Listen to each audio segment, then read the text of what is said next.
হযরত আবু বকর বলে, ইয়া রাসূলুল্লাহ, ইয়া হাবিবাল্লাহ, আপনি বারবার কেন ফিরে চান নবী গো? বলো, আমার সাহাবীরা রে, আমি নবী এই জন্মভূমি ছেড়ে মক্কা ছেড়ে মদিনার দিকে চাই। আমার দেশের জন্য, আমার দেশের জন্য, আমার ভূমির জন্য বড় মায়া লাগে রে।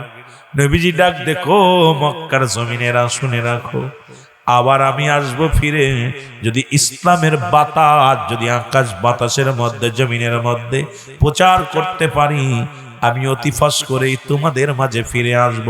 জোরে জোরে চিল্লায়া বলা যাবে না মারহাবা। নবী গো, আপনার আব্বা নাই? কয় না, আমার আব্বা নাই। আপনার মা নাই? কয় আমার মা নাই। কি হয়েছে? নবী কয়, ছিল বিদায় করে আমার এতিম বানাই চলে গেছে। বালক দুটি কান্দার বলে, নবী গো, আমরাও আপনার মতো, আমাদেরও বাবা নাই রে। আমাদের বাবা দুনিয়া থেকে বিদায় হয়ে গেছে। রাসূলুল্লাহ ডাক দি কয়, বালকেরা রে, তোমার আম্মা আসেনি? কয়, হ আম্মা আছে। কারণ নবীজির কালেমা প্রচার করতে যাইয়া, নবীজির মহব্বতে পড়ার কারণে কাফের বেঈমানের আমার বাবারে চির বিদায় করে দিছে। আপনি সেই নবী বুঝি? আমার নবীজি বালক দুটির মুখের দিকে তাকাইয়া, নবী আমার ফেল ফেলায়া তাকায়া চোখের পানিগুলো ছেড়ে দিছে। বালক দুটি ডাকতে বলে, নবী গো, আপনি কেন মক্কা থেকে মদিনায় আসলেন নবী গো? আপনার কি মক্কা জমিনে আপনার বাড়ি নাই, ঘর নাই, জায়গা নাই, জমি নাই? নবী কয়, বালকেরা আমার সব আছে রে মক্কার জমিনে। আমি নবী আসছি মদিনায় ইসলাম প্রচারের জন্য। জোরে বলেন মারহাবা। নবী গো, আপনি কেন আসলেন? মক্কা কি কোনো মানুষ নাই? ছোট মানুষ তো। রাসূলুল্লাহর সঙ্গে খুব খেয়াল করবেন আলোচনাটা। ছোট্ট বালক দুটি বলে, ইয়া রাসূলুল্লাহ, ইয়া হাবিবাল্লাহ, আপনার মক্কার জমিনে কি কোনো মানুষ নাই? তাদের কাছে কি প্রচার করতে পারেন না? আমার নবী চোখের পানি ছেড়ে বলে, বালকেরা রে, ওই মক্কার মানুষেরা আমারে কষ্ট দিছে রে, আমার উপরে নির্যাতন করেছে, আমার কষ্ট দিছে রে। মক্কার মানুষেরা বড় কষ্ট দিছে। তারা ইসলাম বোঝে নাই, ইসলামের ভাব বোঝে নাই, ইসলামের মায়া বোঝে নাই। অনেক কষ্ট আমি নবীরে দিয়েছে। আমার নবী ডাক দিয়া বলে, বালকেরা রে, আমি নবী বড় কষ্ট পেয়েছি মক্কার জমিনে। বালক দুটি বলে, নবী গো, আপনাকে কে কষ্ট দিছে একটু বলেন গো? সব চাইতে কষ্ট দিছে কে একটু বলেন? আমার নবী চোখের পানিগুলো ফেলে বলে, বালকেরা রে, সব চাইতে বেশি কষ্ট পাইছি, বাধা পাইছি আমার প্রতিবেশী, আমার আপনজন, নাম হলো তার আবু জেহেল। আমাকে অনেক কষ্ট দিছে, অনেক লাঞ্ছনা দিছে রে, অনেক দুঃখ দিছে আবু জেহেল। এর বালক দুটি কয়, দুই ভাই, ছোট ভাই বড় ভাইকে ডাক দে, কয় ভাই, আল্লাহ যদি আমাদের বাঁচা রাখে রে, যদি কোনদিন আবু জেহেলকে সামনে পায়, আমরা চিরতরে কতল করে দিব। জোরে জোরে চিল্লায়া বলা যাবে না মারহাবা। আমার নবী বালক দুটির বুকের মধ্যে নিয়ে সুমা লাগাইয়া রে আদর করে ডাক দে, বলে, আয় আয় আয় আমার বুকের মধ্যে আয়। ভালোবাসা দিয়া নবীজি আদর করে বলে, বালকেরা রে, যাও যাও, তোমার ঘরে তো বাবা নাই, মার আদর করো, মার খেদমত করো, তোমার মার খেদমত করো।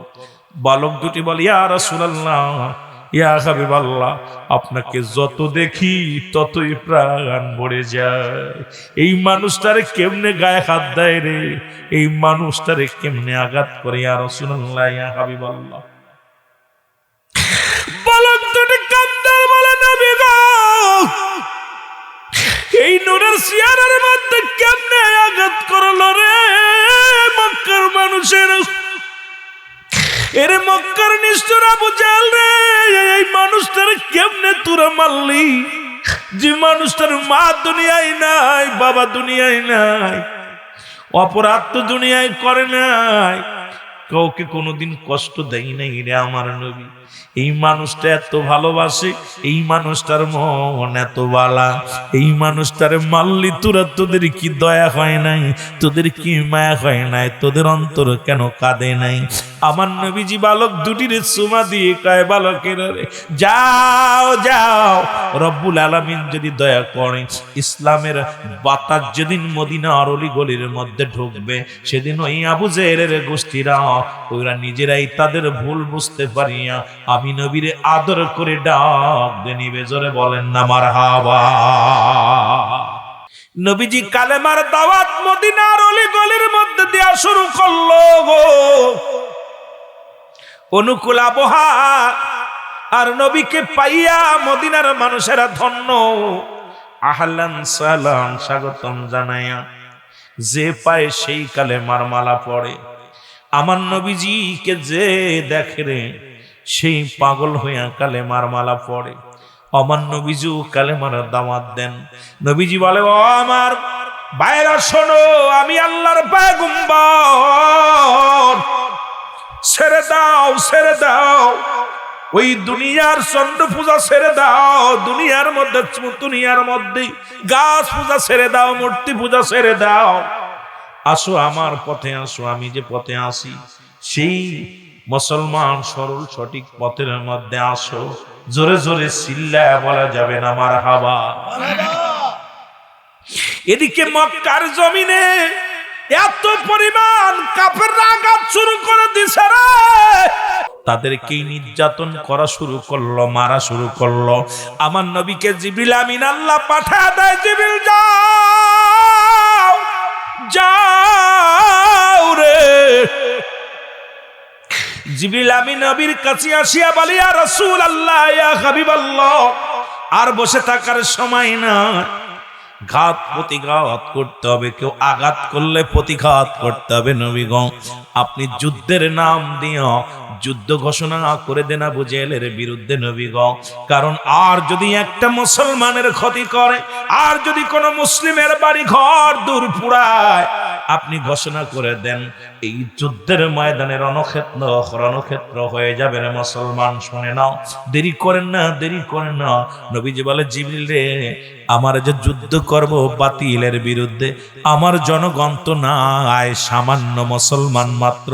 আমার নবীজিকে জিবরিল আমিন বলে, আল্লাহর নবী গো, রব্বুল আলামিন আপনাকে হুকুম দিছে নবী গো,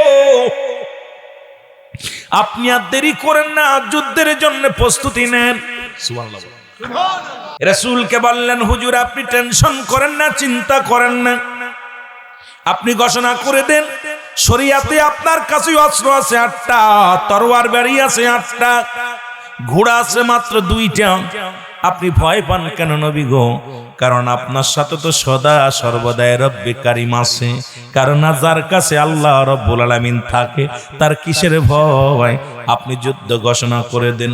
আমার নবী কয়, জিবরিল রে, আমার অনেক সাহাবীরা, অনেক উম্মাতিরা, অনেক মুসলমান না খেয়ে খেয়ে রোজা রাখে। রোজা শুরু হয়ে গেছে, মায়ের রমাদান মাস, কেউ না একটা খুরমা খেয়ে রোজা রাখে রে। সারাদিন অনাহার থাকিয়া সন্ধ্যার সময় একটা খেজুর খায়, ইফতার করে রে। এই অবস্থায় কেমনে যুদ্ধের ময়দানে যাবে? এই অবস্থায় বাতিলের সঙ্গে কেমনে আমরা যুদ্ধ করব? জিবরিল কয়, হুজুর আপনি ঘোষণা করে দেন, বাকিটা রব্বে কারিম দেখবেন। আমার নবীজি যুদ্ধের ঘোষণা করে দিলেন।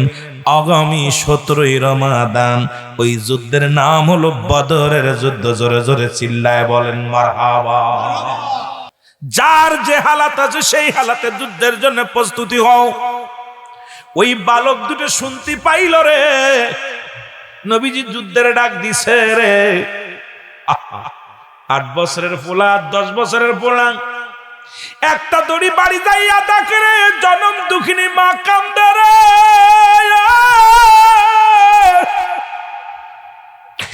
মায়ের চোখের পানি জমিনের মধ্যে পড়ে। 2টা ভাই যে সালাম দা, আসসালামু আলাইকুম আম্মু, তুমি কেন কাঁদছো গো মা? মায়ে কান্দে রে বাবা, আজকে আমার নবীজি যুদ্ধের ঘোষণা দিছে রে। আমি কাঁদতেছি, আজকে যদি তোমার বাবা বেঁচে থাকতো, তোমার আব্বা যুদ্ধের ময়দানে যাইয়া শহীদ হয়ে যেত, আমি কিয়ামতের ময়দানে আমি শহীদের বিবি বলে দাঁড়াইতাম। এই মারা শোন, আমি শহীদের বিবি হয়ে দাঁড়াইতাম। রব্বি কারিমের দরবারে আমি শহীদের বিবি হয়ে দাঁড়াইতে পারবো না, কারণ তোমার আব্বা দুনিয়ার মধ্যে বেঁচে নাই।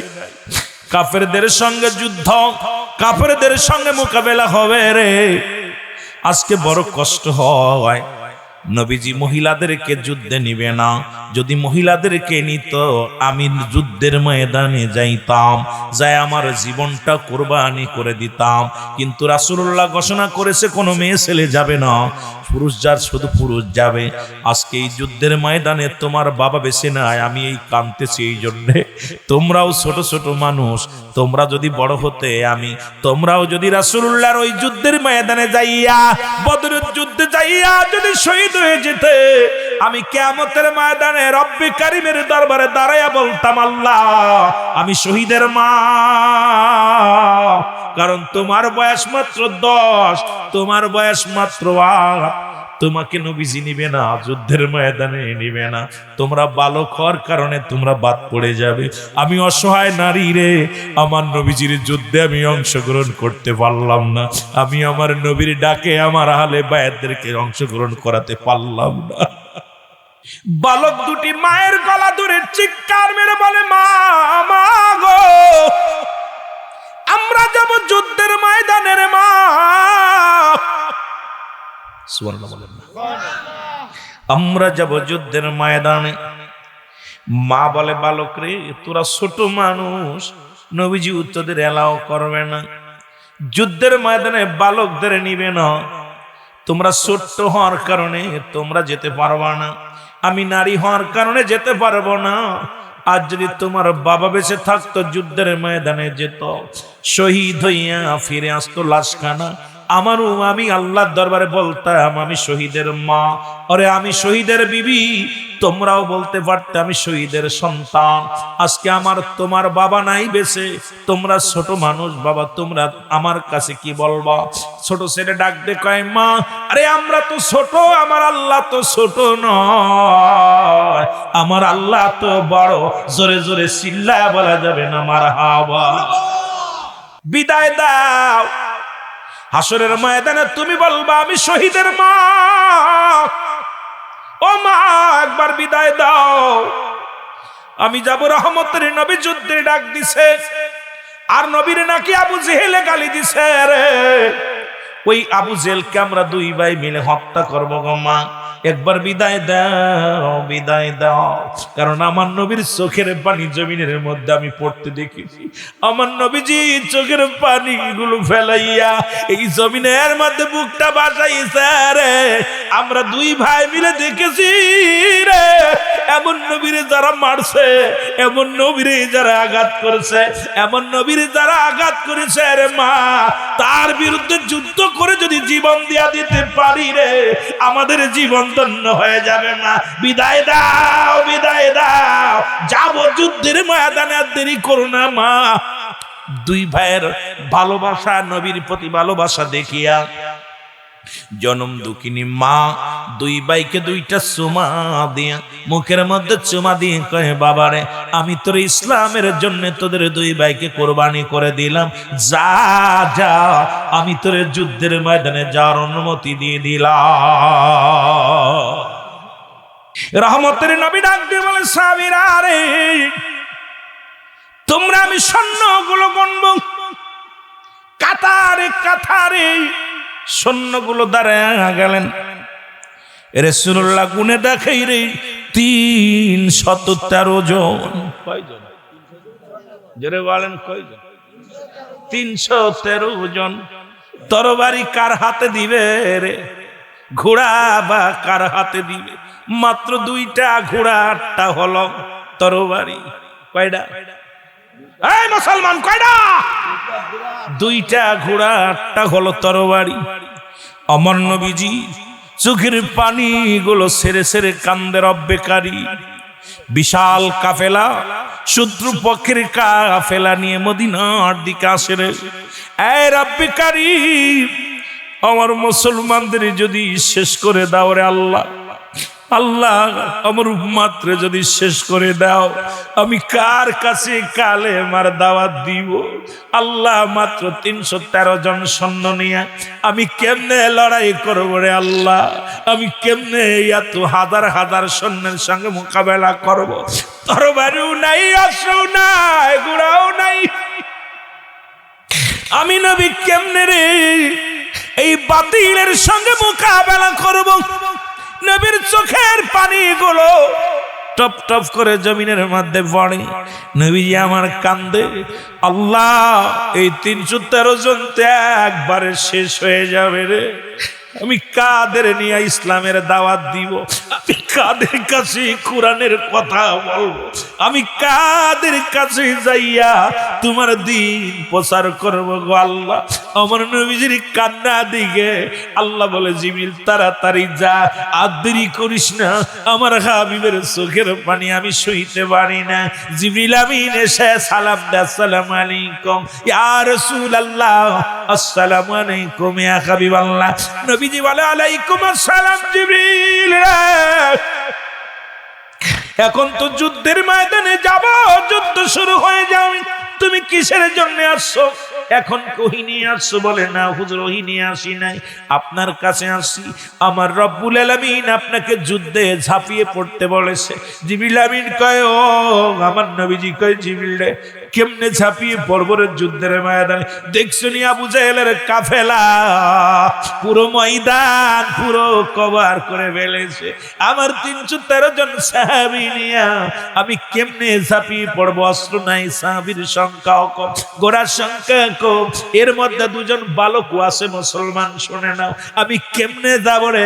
আমার নবীজি ডাক দি বলা পর জিবরিল আমিন কয়, নবী গো, রব্বুল আলামিন 8000 সৈন্য আমার সাথে পাঠায়া দিয়েছে।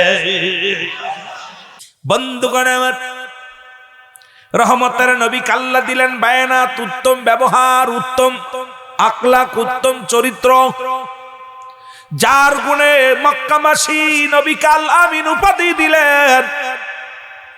আমার নবী সত্যবাদী, আমার নবীর আদর্শ, আমার নবীর প্রেম দেখে ধনী গরিব নয়, ইহুদি খ্রিস্টান নয়, অন্যান্য মুসলিমেরাও মালামাল রাসূলুল্লাহর কদমে রেখে যেতেন। কারণ সবাই জানতেন আমার নবীজি, এই মোহাম্মদ নামে যে বালকটা, মোহাম্মদ নামে যে লোকটা, এরা কখনো আমাদেরকে ফাঁকি দিবে না। ইনি দুনিয়ার জন্য দুনিয়ার মধ্যে আগমন করেন নাই, কারণ ইনি আগমন করেছে সত্যবাদী, মিথ্যাবাদী নয়। কারণ সকলখুর নয়, আমাদের মতো সাধারণ কোনো মানুষ নয়। এই মানুষে যত বেশ কম আছে, মক্কা মদিনার সর্বশ্রেষ্ঠ মানব বলো রাহমাতাল লিল আলামিন, জোরে বলা যাবে না মারহাবা। নবী যখন সব দিক ভালো ছিল, নবী যখন কালেমার দাওয়াত দেওয়া শুরু করলো, মক্কার মানুষেরা বাদী হয়ে গেল। নবীজি বললেন, লা ইলাহা, নাই কোন ইলাহ ইল্লাল্লাহু, এক আল্লাহ ছাড়া, ইলাহ নাই, এক আল্লাহ ছাড়া কোনো মাবুদ নাই। হায়াত মৌতের মালিক আল্লাহ, রিজিক দৌলাতের মালিক আমার আল্লাহ, এই আসমান জমিনের মালিক আমার আল্লাহ। তখনই বিদাবে দেশে গেল, হে মুহাম্মদ, তোমাকে তো ভালো ভাবতাম, তোমাকে তো মহব্বত করতাম, তোমাকে মায়া করতাম, কিন্তু তুমি কোন খোদার নিয়ে আসলে, কোন দিন নিয়ে আসলে, যে খোদার জীবনে কোনোদিন দেখি নাই, যে খোদার সঙ্গে কোনোদিন আমাদের আলাপ হয় নাই, যে খোদার জীবনে আমাদের সঙ্গে কোনোদিন আলাপ করেও দেও নাই, সেই খোদাকে কেমনে আমরা আল্লাহ বলে মানবো, খোদা বলে মানবো, তোমাকে নবী বলে মানবো? এটা কেমন হয়ে যায়? আমার নবীজি বলেন, ও মক্কার মানুষেরা শোনো, আমি মক্কার জমিনে মদিনার জমিনে আগমনটা হলো, আমি নবীর সালাতের নবুয়াতের দাওয়াত নিয়ে আসি। সেই দাওয়াত হলো আল্লাহ ছাড়া কোনো মাবুদ নাই, আল্লাহ পাককে পাওয়ার জন্য একমাত্র ঠিকানা হলো আমি নবী মুহাম্মাদুর রাসূলুল্লাহ সাল্লাল্লাহু আলাইহি ওয়াসাল্লাম। জোরে বলেন মারহাবা। বন্ধুগণ, আমার দিলের কান্ডা লাগা শুনে নাও। মক্কি জীবনে রাসূলুল্লাহ কালেমার দাওয়াত দিতে যাইয়া কত কষ্ট করলো গো। অপরাধ হলো নবীজির কালেমা প্রচার। কত নির্যাতন, কত নিপীড়িত রাসূল আমার হইলেন, কত অপমানিত হইলেন, নির্যাতন হইলেন। নবীজি সব দুঃখ চোখ বন্ধ করে শুয়ে নিলেন। নবীজি সব দুঃখ কষ্ট সহ্য করে নিলেন। শুধুমাত্র একটাই কারণ হলো এই নবুয়াতের দাওয়াত, আল্লাহর দ্বীনের দাওয়াত প্রচার করার জন্য আমাকে আল্লাহ পাঠাইছে। হাজারো কষ্ট সহ্য করে নবী দাওয়াত দেন, লা ইলাহা ইল্লাল্লাহু মুহাম্মাদুর রাসূলুল্লাহ সাল্লাল্লাহু আলাইহি ওয়াসাল্লাম। এ দুনিয়ার যুবকেরা শুনে নাও, এমন একটা সময় আসলো মুসলমানদের ধরে ধরে জবাই করা শুরু করে দিল। অমুসলিমেরা যখন মুসলমান হয় তাদের উপরে নির্যাতন চালানো হয়, বাড়ি ঘর পুড়িয়ে দিয়ে হয়, জবরদখল করে কাফের মুনাফিকেরা, কাফের বেঈমানেরা এর মুসলমানদের উপরে আঘাত শুরু করে দিল। রব্বুল আলামিনের দরবারে আমার নবীজি কান্দার বলে, আল্লাহ এই মক্কার জমিনে কত রক্ত আর ঝরাইব গো আল্লাহ, একমাত্র অপরাধ তাদের কালেমা পড়া গো। এই কালেমা পড়ার কারণে কত ঘর ছাড়া হয়ে গেল, কত মানুষ এই দুনিয়ার মধ্যে স্বামী বিধবা হয়ে গেল। এই অপরাধ হলো শুধু একমাত্র সাক্ষী দেওয়ালা ইলা নাই কোন ইলা ইল্লাল্লাহু এক আল্লাহ ছাড়া, মুহাম্মাদুর রাসূলুল্লাহ সাল্লাল্লাহু আলাইহি ওয়াসাল্লাম। জোরে জোরে চিল্লায়া বলা যাবে না মারহাবা। রহমতের নবী কান্দে, চোখের পানি ছেড়ে কান্দে রে। রব্বুল আলামিন জিবরিলকে ডাকতে বলে, জিবরিল রে যাও যাও আমার হাবিবকে জানায় আসো গো। আমার হাবিব যেন মদিনার অনুকূল আবহাওয়া, মদিনাবাসীর মানুষের অন্তর ভালা, মদিনার মানুষ কালেমা ধর মুসলমান ধারণ ভালো, মদিনার মানুষের অন্তর ভালা, মদিনার জমিনে আবহাওয়া ভালা, মদিনার জমিন সুন্দর। আমার হাবিবকে জানায়া দাও সেজন্য অতি তাড়াতাড়ি মক্কা ছেড়ে মদিনায় চলে যায়। জোরে জোরে চিল্লায়া বলা যাবে না মারহাবা। রাসূলুল্লাহ দীর্ঘ 13টা বছর কষ্ট করলেন মক্কি জীবনে। আর যত মুসলিমেরা মুসলমান হয়েছিল গো, নবীর সাথে কত না নির্যাতনের শিকার হলো গো। পাথরের আঘাত, বাড়ি ঘর ছেড়ে দিয়া লাগলো, কত বাড়ি ঘর পুরাইয়া দিল কাফের বেঈমানেরা। নবীজি আমার ডাকতে বলেন, ও মক্কাবাসীরা রে, আমি নবী আর তোদের মধ্যে থাকবো না। আমি নবী আর মক্কার জমিনে বুঝি আর থাকা হবে না। আরে মক্কার জমিন তুই আমার জন্মভূমি, তুই আমার মাতৃভূমির জমিন, তোকে আমি ছেড়ে কেমনে যাব রে? আমার মায়ের স্মৃতি, বাবার স্মৃতি মক্কার জমিনের মধ্যে লেগে আছে। তবু রব্বে কারিমের হুকুম হয়েছে আমি মক্কা ছেড়ে মদিনার জমিনে চলে যাব। আমার নবীজি মক্কা ছেড়ে মদিনায় চলে গেলেন। রাসূলুল্লাহ বারবার মক্কার দিকে ফিরে যায়। রাসূলুল্লাহ যখন হিজরত করে রওনা হয়ে গেল, বারবার দেশের দিকে ফিরে যায়। এবার আমি যুবকদের বিষয় নিয়ে একটা কথা বলি, এ তো বালকদের বিষয় নিয়ে বললাম। রাহমাতুল লিল আলামিন আর একটা যুদ্ধের নাম ঘোষণা করলেন। এই যুদ্ধের নাম হলো হুনাইনের যুদ্ধ। জোরে বলেন মারহাবা। যুবকদের ভূমিকা দেখেন। এ যুবকেরা এবার খেয়াল কর, যুবকদের ভূমিকা কি ছিল হুনাইনের যুদ্ধে? রাসূলুল্লাহ ঘোষণা করলেন হুনাইনের যুদ্ধ হবে। কিসের যুদ্ধ? হুনাইনের যুদ্ধ। নবীজি 3 জন সাহাবীর নাম ঘোষণা করছে গো। রাসূলুল্লাহ ডাক দিয়ে বলেন, সাহাবীরা রে, আগামী ফজরের নামাজ বাদে যুদ্ধের ময়দানে যেতে হবে, তোমরা প্রস্তুতি থাকো। নবীজি বললেন আমি ওই যুদ্ধের 3 জন সেনাপতির নাম ঘোষণা করলেন। 1 নাম্বার সেনাপতি যার নাম ঘোষণা করলেন তিনি মুসলমান। ওই দিন তার বিকেলেই বিবাহ ছিল, নতুন বিবির সঙ্গে বিবাহ বন্ধনে আবদ্ধ হতে গেছে। নাম হলো হযরতে হুযায়ফা রাদিয়াল্লাহু তাআলা। জোরে জোরে চিল্লায়া বলা যাবে না মারহাবা। এটা যুবকদের বিষয় নিয়ে বলে যায়, কারণ এই বদরের যুদ্ধের অনেক লম্বা ইতিহাস, এখান থেকে আমাদের শিক্ষা নেওয়ার দরকার। মুসলমানদের প্রথম বিজয়ী যুদ্ধ, জয়লাভ করা যুদ্ধের নামই হলো বদরের যুদ্ধ। এখান থেকে মুসলমান জয়লাভ করেছিল।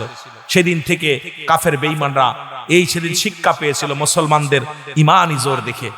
আমার বন্ধুরা, আমার নবীজি বললেন সাহাবীরা গো,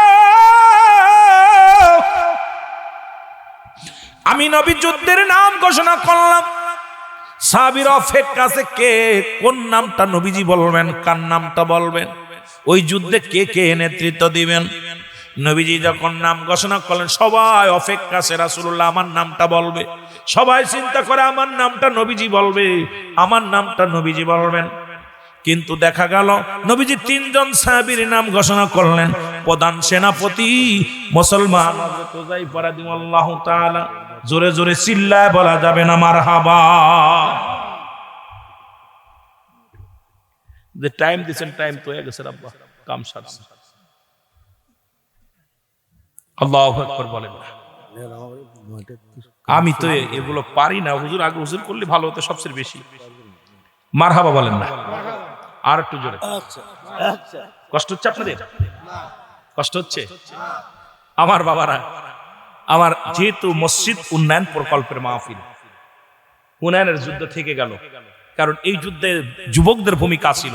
নতুন বিবি ছেড়ে দিয়ে, বিবি প্রেম ফলাতে পারে নাই, বিবি ছেড়ে দিয়ে, কারণ জানতো যে 3 জন নবী রাসূলুল্লাহ সেনাপতি, 2 জন বললে 1 জন শাহাদাতের পেয়ালা পান করবে, 3 জন বললে 2 জন চলে যাবে, 2 জন বললে 1 জন চলে যাবে।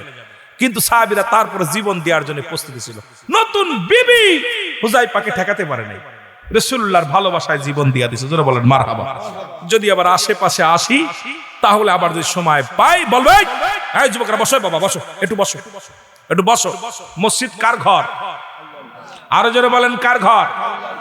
রাসূলুল্লাহ মক্কা থেকে মদিনায় যখন হিজরত করলেন, হিজরতের মধ্যেই থাকি, অধিকার যাওয়া যাচ্ছে না আজকে। রাসূল বললেন আমি সর্বপ্রথম একটা মসজিদ বানাবো। কি বানাবো? এই জোরে চিল্লায় বলেন না, কি বানাবো? মসজিদ বানাবো। এই হুজুর কই গেলেন, এদিকে আসেন। মসজিদ বানাবো। কি বানাবো? মসজিদ বানাবো। কার ঘর? জোরে বলেন না কার? আপনার আমার বাড়ি যেটা, ও বাড়ি আসল বাড়ি না, আসল বাড়ি আমার কবর। আসল বাড়িটা কি? কবর। মসজিদ বানাবো।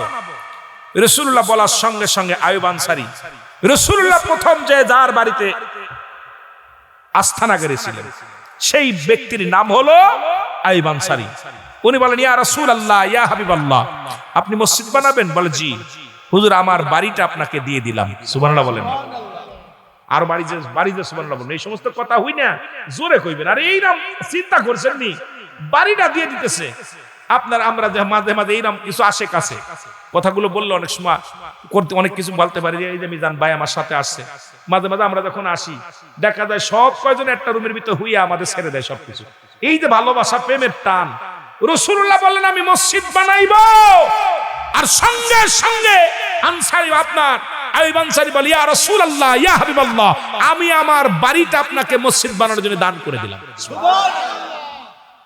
নবীজি বলে আনসারী, আইয়ুব আনসারী, তুমি থাকবা কোথায়? তুমি যদি বাড়িটা দিয়ে দাও, তোমার বাসস্থান কোথায়? তোমার স্ত্রী পুত্র থাকবে কোথায়? বলে ইয়া রাসূলুল্লাহ, ইয়া হাবিবাল্লাহ, আমিও আল্লাহ আর মসজিদও আল্লাহর, আর আমার বাড়িটা হলো সানি বাড়ি, আমার আসল বাড়ি হলো কবর। ইয়া রাসূলুল্লাহ, ইয়া হাবিবাল্লাহ, যেহেতু আপনি আল্লাহর ঘর বানাইবেন, আল্লাহর বাড়ি বানাইবেন, আমি আইয়ুব আনসারী আমার সজ্ঞানে নবী গো, আমি আপনাকে জমিটা দান করে দিলাম। কারণ এই জমির মধ্যে আল্লাহর ঘর হবে, আমার রব্বুল আলামিনের বাড়ি হবে, ঘর হবে। সুতরাং আমি আইয়ুব আনসারী আমার রব্বে কারীমের দরবারে বলতে পারবো, আল্লাহ তোমার ঘর বানানোর জন্য আমার থাকার ঘরটা, থাকার বাড়িটুকু, থাকার ভিটেটুকু তোমার রাস্তায় দান করে দিছি। জোরে জোরে বলেন না সুবহানাল্লাহ। আমরা তো কিপটে মানুষ, 500 টাকা চাইলে দিতে পারি। আইয়ুব আনসারী বাড়িটা দিয়েছে, থাকবে কোথায়? বন্দি বাড়ি দিয়ে দিল, একটু বাড়ি, মাত্র সামান্য একটু জমি, এটাও দিয়ে দিছে। নবী বলেন আমি জমি পাইলাম, এখন তো ঘর বানাতে হবে। কিছু কাঠ লাগবে, কিছু তক্তা লাগবে, কিছু পাথর লাগবে, কিছু মুসলমান উপরে ছায়ার জন্য কিছু খাজুরের ডাল লাগবে। সাহাবীদের ভিতরে প্রতিযোগিতা শুরু হয়ে গেল। যার খাজুর গাছ আছে কেটে কেটে ঘাড়ে করে নিয়ে আসা শুরু করলো। কেউ খেজুরের পাতা নিয়ে আসা শুরু করলো, কেউ পাথরগুলো ঘাড় মাথায় করে নিয়ে আজকে দেখলাম বাবরি মসজিদ বানানোর জন্য মুসলমান কত আনন্দ লাগছে মনের ভিতরে, যে বাবরি মসজিদ ভেঙে দিয়েছিল। আজকে দেখলাম নেটের মধ্যে এই বাবরি মসজিদ বানানোর জন্য পরে ভারতের মধ্যে অসংখ্য মুসলমানেরা একটা দুইটা ইট ছোট বড় সবাই হাতে করে নিয়ে দৌড় শুরু করেছে বাবরি মসজিদ বানানোর জন্য। কেউ একটা ইট, কেউ দুইটা ইট। বইয়ের মধ্যে আমার ছাত্র ভাইদের দেখলাম মুসলমানদের ওই স্কুল ব্যাগের মধ্যে একখানা ইট, দুইখানা ইট নিয়ে দৌড়াইতেছে। বলে কি করবা? কয় বাবরি মসজিদ আমরা শরীক হব।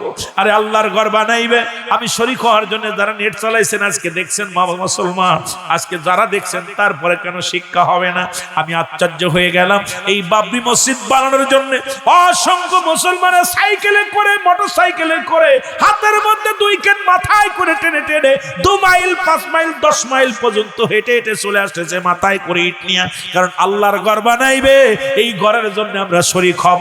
ভারতের মুসলমান আল্লাহর ঘর বানানোর জন্য পাগল হয়ে গেছে। জোরে জোরে বলেন মারহাবা। আমি আশ্চর্য হয়ে গেলাম। কিছু স্কুলের ছাত্রদের ভিতরে আজকে বই নাই, বইয়ের মধ্যে একখান দুইখান খাতা বই, আর ওর মধ্যে ইট, 2 কেন করে ইট। শিক্ষকরা ক্লাসে গেছে, ক্লাস শেষ করে সব বাইরে হয়েছে, হুজুর স্যার আমাদের ছুটি দেন। কেন দেওয়া? মসজিদে শরীক হব। ছাত্ররা সব দেখে, সব বইয়ের ব্যাগের মধ্যে ইট, বইয়ের ব্যাগের মধ্যে ইট। কোথায়? অমুসলিম শিক্ষকেরা তারা এদেরকে বাধা দিছে, বাধা দিবেন না, আমরা আল্লাহর ঘর বানানোর জন্য আমরা বাড়ি থেকে নিজের ঘর থেকে ইট খুলে আনছি। সুবহানাল্লাহ বলেন না?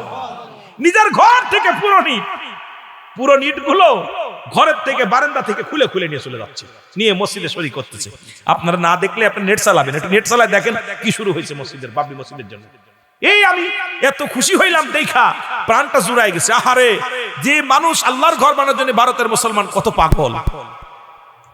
কালীন যারা মুসলমান ছিলেন, মুসলিম মুসলমান শুনে নাও, এই পাগলগুলো দুনিয়ার মধ্যে সব কিছু ছেড়ে দিয়া, দুনিয়ার সুখ শান্তি ছেড়ে দিয়া রব্বে কারিমের ঘর বানানোর জন্য এমন পাগল ছিল। সব যার যেখানে ছিল সেখান থেকে আল্লাহর ঘর বানানোর জন্য রাসূলুল্লাহর কদমে জমা দিলেন। নবীকে বললেন হারেস। হারেস শব্দের অর্থ লুভি। খুব খেয়াল করবেন, নবী যেই চাইছে না নবীর একটা মুসলমানদের নবী মনে হয় লুভি, বলছে হারেস। শব্দের অর্থ হলো লুভি। নবীজি চোখের পানি ছেড়ে কান্দে, আল্লাহ আমি তোমার ঘর বানানোর জন্য, ইসলামের জন্য আমি মানুষের কাছে চাইলাম, এরা তো আমাকে লুবি বলে, আমাকে লুবি বলে। আমার তো বাড়ি, আমার নবীর তো কোনো বাড়ির লোভ ছিল না, গাড়ির লোভ ছিল না, পৃথিবীর কোনো কিছুর উপরে লোভ ছিল না আমার নবীজির। নবীজি চোখের পানিগুলো ফেলে এক কান্দে। জিবরিল আমিন এসে বলে, নবী গো আপনি কান্দেন কেন? আপনার চোখের পানি কেন পড়ে? বলে জিবরিল রে, এই মক্কা মদিনার মানুষের আমাকে হারেস বলে লকব লাগায় দিছে। আরে জিবরিল আমিন ডাক দিয়ে কয়, নবী গো হ্যাঁ ঠিকই বলেছে, আপনার ভিতরে একটা লোভ আছে। সেই লোভটা হলো আপনার উম্মতের গুনাহ মাফ করাইয়া নাজাতে কেমনে দিবেন। জোরে জোরে চিল্লায়া বলা যাবে না মারহাবা। নবী গো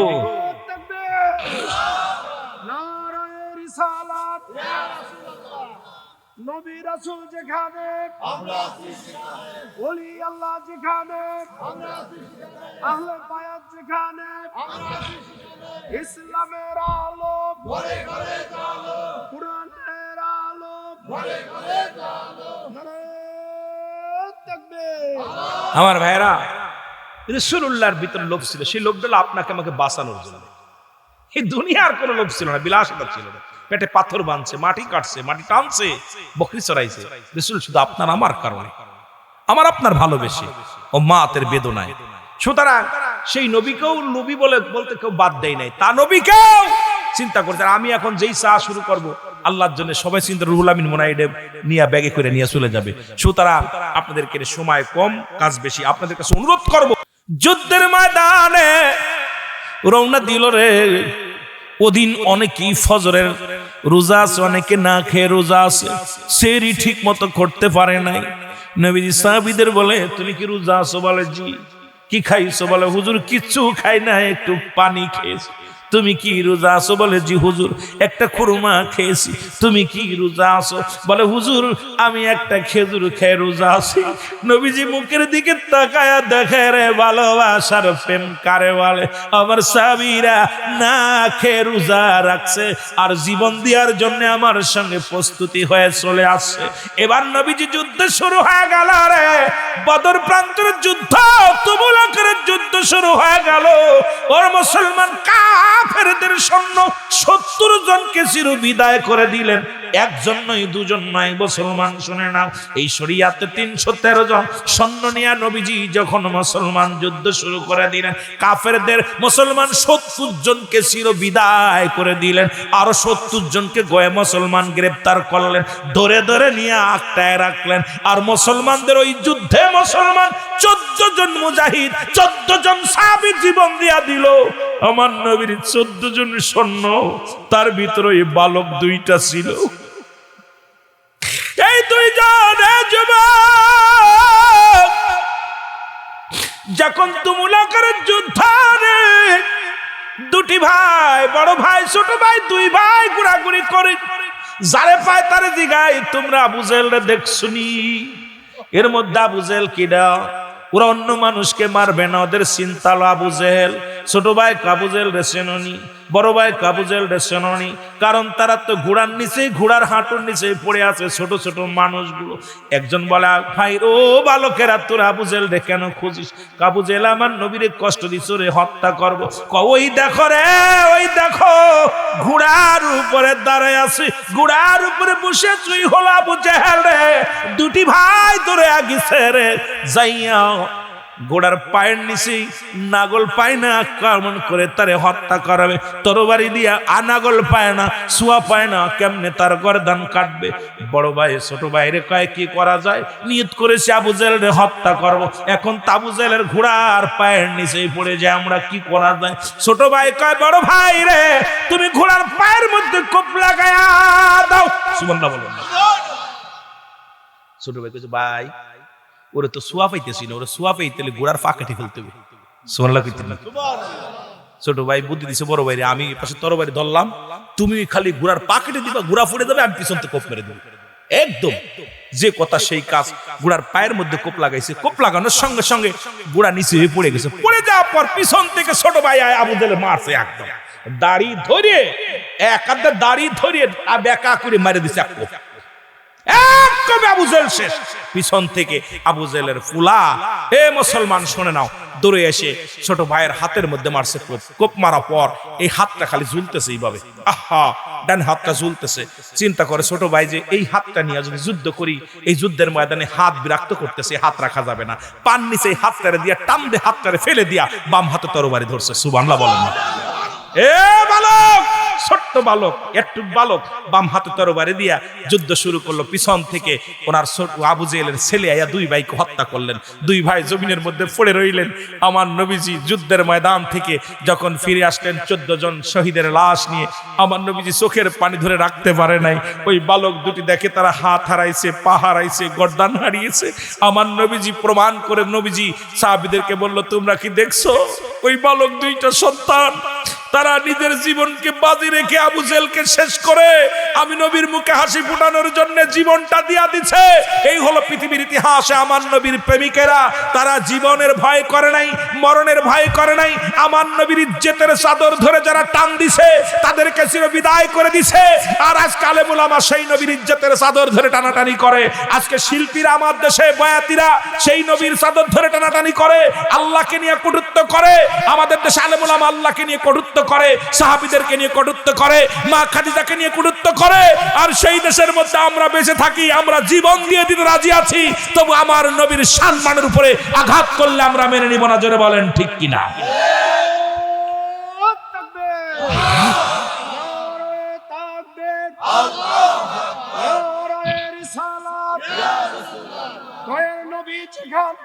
আমরা আছি সেখানে, আহলে বায়াত যেখানে আমরা আছি সেখানে, ইসলাম আছে যেখানে আমরা আছি সেখানে, দয়ার নবীর দুশমনেরা হুঁশিয়ার সাবধান, ওলি আল্লাহর দুশমনেরা হুঁশিয়ার সাবধান, ইসলামের দুশমনেরা হুঁশিয়ার সাবধান। মাওলানা মুহাম্মদ রুহুল আমিন সিদ্দিকী সাহেব জিন্দাবাদ। আমার বাজানেরা, বক্তা হলেই যে ওয়াজ শুনতে হবে না। যার দিলে নাই নবীজির প্রেম, তার সনে ভাব রাইখো না। যার দিলে নাই নবীজির প্রেম, তার সনে ভাব রাইখো না। ওরে তার সনে ভাব রাইখো না গো, তার সনে ভাব রাইখো না। যার দিলে নাই নবীজির প্রেম, তার সনে ভাব রাইখো। সুতরাং সে বাড়িওয়ালা হোক, গাড়িওয়ালা হোক, নবীজির প্রেম নাই, নবীজির ভালোবাসা যার অন্তরে নাই, তার সঙ্গে আমরা চলতে রাজি। কথা বলেন ঠিক কিনা?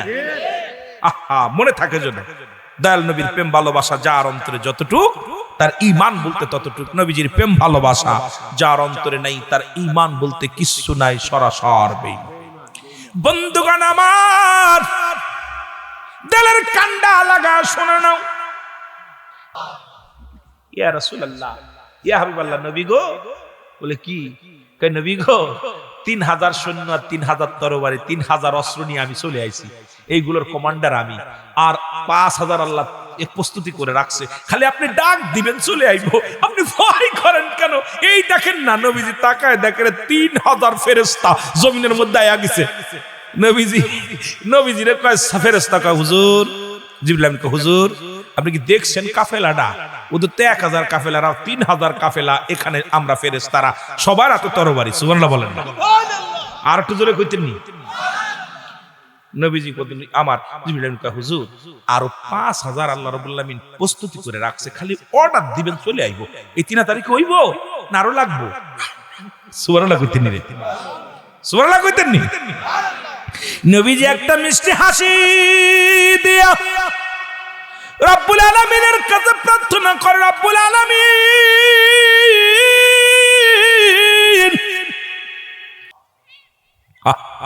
এর মক্কাবাসীর কাফেরেরই জ্বালা যন্ত্রণায়, বল মক্কাবাসীর কাফেরেরই জ্বালা যন্ত্রণায়, হিজরত করিতে নবী মদিনাতে যায়। বল হিজরত করিতে নবী।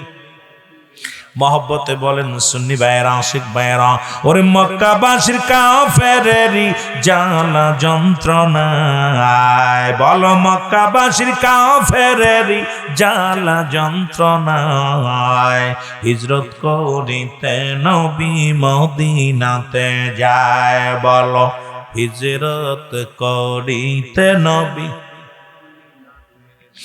রাত্র যখন গভীর হলো,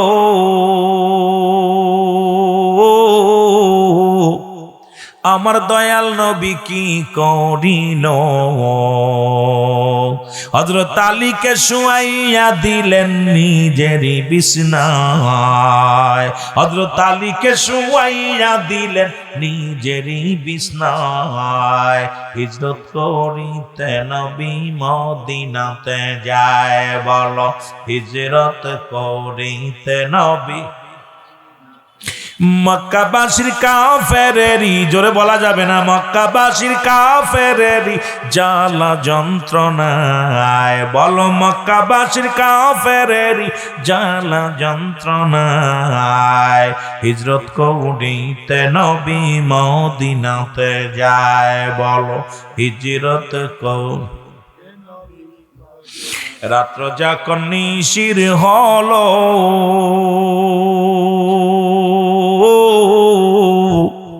কাফেরেরা কি করিল হযরত নবীজির বিছানায় এসে আলীকে যে পায় হযরত নবীজির বিছানায় এসে আলীকে যে পায় হিজরত করিতে নবী মদিনাতে যায় বলো হিজরত কর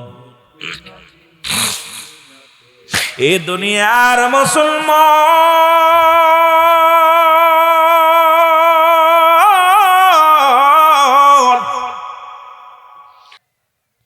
হাউমাউ করে কাঁদতেছে আজকে মাহফিল মার দরকার ছিল সাজিয়ে কাপড় চোপড় গায়ে দিয়ে ছেলেরে পাঠায় দিয়া যা বাবা মাহফিলে যা বাবা যান মাহফিলে যে বয় বাবার দরকার ছিল হাতটা ধরে মাহফিলে আনেন নাই কপাল পোড়া তো আপনাদের কপাল পোড়া আনবেন কেমনে করে যদি গান হতো গানে নিয়ে আসতেন বাজনা গান বাজনা বাজার আড্ডায় নিয়ে আসতেন দরকার ছিল আজকে রাসূলুল্লাহ সৈনিক বানাইয়া আল্লাহর গোলাম বানাইয়া এই ময়দানে বসানোর দরকার ছিল নিজের কলিজার টুকরা দুইটা চাদরের ভিতর নিয়ে বৈশা বৈশা ওয়াজ শোনা কিন্তু কপাল ভালো না তো আমাদের ছেলে মেয়েদেরকে তো ভালো শিক্ষা দেব না আমরা শিক্ষা দিতাম যদি কথার কথা এখানে কোনো গান জারি গুণে যাত্রা ইত্যাদি ইত্যাদি হতো দেখতেন ওই ছোট ছোট গুলো সব চাদরের ভিতর নিয়ে ছিল আর ও তো আব্বা আমার নিয়ে যাও বউকে তো নিয়ে যাও রে কানবেনে বিরক্ত করবে নিয়ে যাও এই হলো আমাদের অবস্থা কেমনে যে আমি ইসলামটাকে দাওয়াত দিব আর ইসলাম শিখাবো আমাদের ভিতরটা কেন যেন নোংরা হয়ে গেছে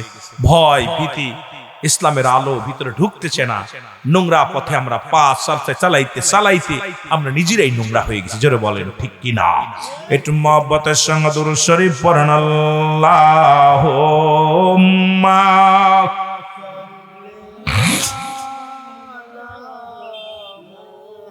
মহব্বতে বলেন না ওয়ালা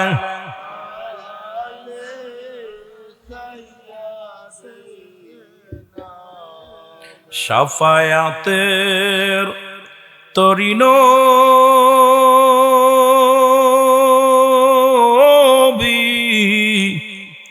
সাজায়া শাফায়াতে তরিন সাজাইয়া ফুলসিরাতের ঘাটে রাখছেন বন্দিয়া আল্লাহুম্মা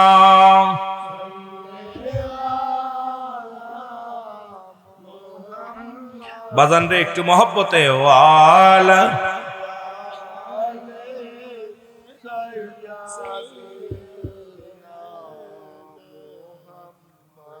এ দুনিয়ার মুসলমান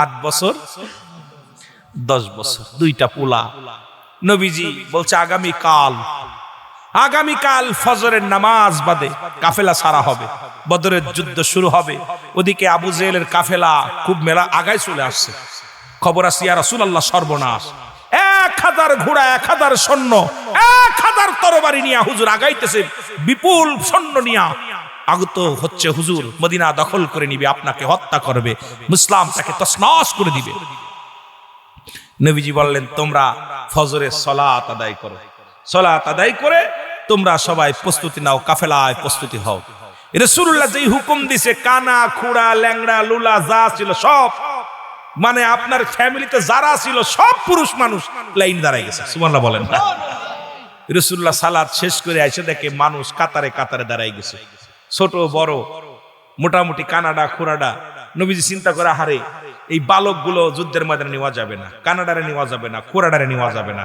যেগুলো পুরুষ সিংহ পুরুষ যুদ্ধের ময়দান তো তরবারি চালাইতে হবে যুদ্ধের ময়দান তো অস্ত্রের খেলা হবে মারামারি হবে হায় মুসলমান এখানে তো এই সমস্ত বালকটাও নেওয়া যাবে না খুড়াডাও নেওয়া যাবে না কানাডাও নেওয়া যাবে না রাসূলুল্লাহ বললেন তোমরা যে এতগুলো দাঁড়াইলা তোমরা কি জানো কোথায় যাবে ইয়া রাসূলুল্লাহ যুদ্ধে যাব সব ছেলেরা কয় যুদ্ধে যাব নবীজি বললেন তোমরা যারা বালক সাইডে যাও বালকগুলো এলাও হবে না দুই ভাই গলাগুলি ধরে কয় বাইরে কাম সারছে, মা তো বিদায় দিছে, হুজুর তো বাদ দেয়, কি করা যায়? এখন দুই ভাই যুক্তি করে যেতেই হবে যুদ্ধে, কিন্তু নবী তো নেবে না। মা তো বিদায় দিছে কিন্তু নবী তো নেবে না। ছোট ভাই কয় ভাই একটা কাজ করি, আমরা এক জায়গায় দাঁড়ালে চলবে না, তুমি ওই ফাঁকায় যে ওই যে বড় একটা পাথর পড়ে আসো ওর মধ্যে দাঁড়াবা, উঁচু হয়ে যাবা, তুমি ওই জায়গায় দাঁড়াও, আমি পিছে দাঁড়াই, আগে দেখি তোমারে নেই নাকি, তারপরে আমিও দাঁড়াইবো। দুই ভাই লাইনে দাঁড়াইছে, বড় লাইন দাঁড়াইছে। রাসূলুল্লাহ মাপ দিতে দিতে সাহাবীদেরকে মাপ দিছে, সাহাবীদের নেবে রাসূলুল্লাহ সবাইকে, সব সৈন্যগুলো যাচাই বাছাই করে নিছে রাসূলুল্লাহ। নিতে নিতে যায় দেখো বালকটা 10 বছরের পোলা। বাবা তুমি এখানে কেন, তুমি বাড়ি যাও। কয় হুজুর আমি যুদ্ধে যাবো। কয় যুদ্ধে যাবো মানে তুমি তো ছোট। কয় হুজুর দেখেন মাপতে দেখেন, সুবহানাল্লাহ বলেন, হুজুর মাপতে দেখেন। নবী কয় তুমি ছোট মানুষ, তুমি বালক মানুষ, তুমি যাবা। হুজুর আপনি মাপতে দেখেন। নবীজি হাত দিয়ে দেখেন মাপ তো ঠিক আছে, নিচের দিকে তাকায় দেখে বিশাল উঁচু পাথরের উপর দাঁড়ায় রয়েছে। সুবহানাল্লাহ বলেন। আসতে কইতেন না জোরে কইবেন, নাহলে বাড়ি যেয়ে কইবেন কালকে, কারণ আমার আর হয়তো 8 ঘন্টা ওয়াজ করবো, এরপরে বাড়িতেও আপনার বাড়ি যে কথা কইতে পারবেন। বাবারা গভীর মনোযোগ যে আলোচনা শুরু করছি, এটা শেষ করতে গেলে সময় অনেক লম্বা আলোচনা, আর খালি প্রেমের ওয়াজ, ভালোবাসার ওয়াজ। আমার বাজানরা বলতেছে কয় হুজুর, নবীজি কয় তুমি কিসের পর দাঁড়াইছো? কয় হুজুর কিন্তু মাফে হওয়ার জন্য দাঁড়াইছি। সুবহানাল্লাহ বলেন। হুজুর মাফে হওয়ার জন্য দাঁড়াইছি, যেহেতু মাফে নিবেন, মাফে হওয়ার জন্য। কয় বাবা তুমি ছোট মানুষ, তুমি বাড়ি যাও, তোমার মার খেদমত করো। কয় হুজুর মার কাছ থেকে অনুমতি নিয়ে আইছি। সুবহানাল্লাহ বলেন না, মার থেকে অনুমতি নিয়ে আইছি। হুজুর নেন আমার যুদ্ধে। হুজুর দেখো ভালোবাসা দিয়ে যা সিলেট তুই নিয়ে দিছে, নবীজি সাইরা দিছে, যা তোরে দিলাম। মাপতে মাপতে যায় দেখে পিসিডা 8 বছরের ডা। কয় বাবা তুমি কেন? কয় হুজুর যুদ্ধে যাবো। কয় যুদ্ধে যাবা, তুমি ছোট মানুষ, মার খেদমত করো। কয় হুজুর মার কাছ থেকে ছুটি নিয়ে আইছি, মা তো বিদায় দিছে। কয় বাবা তুমি ছোট মানুষ, তুমি যুদ্ধে যাবা, তুমি বাড়ি যাও। কয় হুজুর আমার নিতে। কয় বাবা তুমি তো মাফে হবা না। কয় হুজুর ও যে আমার বড় ভাই, ওই যে ওটা নেছেন, ওটা আমার বড় ভাই, মাত্র 2 বছরের বড়। সুবহানাল্লাহ বলেন না, কয় বছরের বড়? নবীজিরে দেখাইতেছে হুজুর ওই যে ওইটা আমার ভাই, বড় ভাই, ওইটা 2 বছরের বড়। ওইটা নিছেন না, আমি তো মাত্র 2 বছরের ছোট, আমার নিবেন না কেন? কয় বাবা ও তো একটু উঁচু, লম্বা ছড়া দেখতে একটু, আর দাঁড়াইছে এক জায়গায়, আবেগ বেশি নিছি ওরে, কারণ তুমি বাড়ি যাও। কয় হুজুর না, আমার একটা সুযোগ দেন। কয় কি সুযোগ? কয় হুজুর যুদ্ধে যাইতে তো গায়ে বল লাগে না, মানুষ মারতে। কয় হ। তার নবী গো আমার বড় ভাইয়ের লগে আমি একটু কুস্তি ধরবো, যদি কুস্তি ধরে যদি বড় ভাইরে পরাজয় করি তাহলে কি আমার নিবেন? সুবহানাল্লাহ কইতেন না, আর আস্তে কইতেন না, জোরে কইতেন। দেখেন নবীর প্রেম অন্তরে কেমন। কয় নবী গো ওর লগে কুস্তি ধরবো, ধরা পরে যদি আমার বড় ভাই ঠকে দেয় আমার কাছে, আমার নিবেন? নবীজি মিসমিস করে হাসে, দেখা যায় ওইটার লগে তো পারতো না, এটা 8 বছরের কি পারেনি, 10 বছরের লগে। কয় বাবা, কয় হুজুর আমার একটা সুযোগ দিন, একটা সুযোগ দিন, আপনার কাছে এই সুযোগটা আছে, আমি যদি পরাজয় হয়ে যায় আমি যাব না যুদ্ধে, আর আমি যদি উনার ভাইয়ের লগে জিতা যায় তাহলে তো নিবেন। নবী কয় হ নিব। ঠিক আছে, যুদ্ধ শুরু হলো। 2 ভাই এখন সামনাসামনি যায়, বড় ভাইরে কয় বাইরে তুই আমার বয়সে 2 বছরের বড়, গায়েও বল বেশি, তুই যদি আমার জোরে ধরিস তাহলে কেমন পারবা না, তুই আমার আস্তে ধরিস, আমার যুদ্ধে যেতে হবে, আমি যদি যুদ্ধে না নিয়ে যাস আমি কিন্তু আত্মহত্যা করবো। ছোট ভাইয়ের কান্না দেখেন, বড় ভাই নবীর প্রেম কেমনে যাচ্ছে অন্তরের ভিতরে। ডাক দে ভাই তুই আমার আস্তে ধরবি, আমি তোরে ফেলে দিব, এই জমিনের মধ্যে আমি জয়লাভ করবো, আমি যুদ্ধের ময়দানে যাবো, আমার নিয়ে যাবি। নবীজি দূর থেকে দেখে চকি চকি কথা হচ্ছে, রাসূলুল্লাহ দূর থেকে তাকায় দেখে 2 ভাই কি জন্য চকি চকি কথা হচ্ছে। নবীজি বলতেছে ধরো তোমরা, বালাম ধরো। 2 ভাই কুচতেছে, বড় ভাই আস্তে করে ধরছে, ছোট ভাই গুল্লি দিয়ে ফেলাই দিয়া বুকের পর বয়া কয় ইয়া রাসূলুল্লাহ। জোরে বলেন না মারহাবা, আরো জোরে বলেন। ছোট ভাই বুকের পরে উঠে বলি ইয়া রাসূলুল্লাহ, ইয়া হাবিবাল্লাহ, দেখছেন আমি আমার বড় ভাইকে পরাজয় করেছি, যুদ্ধের ময়দানে লাগবে শক্তি, সেই শক্তি আমার গায়ের মধ্যে আছে, সুতরাং আমাকে আমার নবী আবেগ দেখে বলে যাও তুমিও সিলেট, জোরে জোরে চিল্লায় বলেন মারহাবা। রে প্রেমের তরি বান্দরে মদিনার শানে বালো, প্রেমের তরি ওরে মানুষ বানাইছে আল্লাহ প্রেমের কারণে, ভালো মানুষ বানাইছে আল্লাহ এর প্রেমের তরি বান্দরে মদিনা শানে ভালো, প্রেমের তরি বান্দরে। এই আল্লাহ বানাইল বহু জাতি,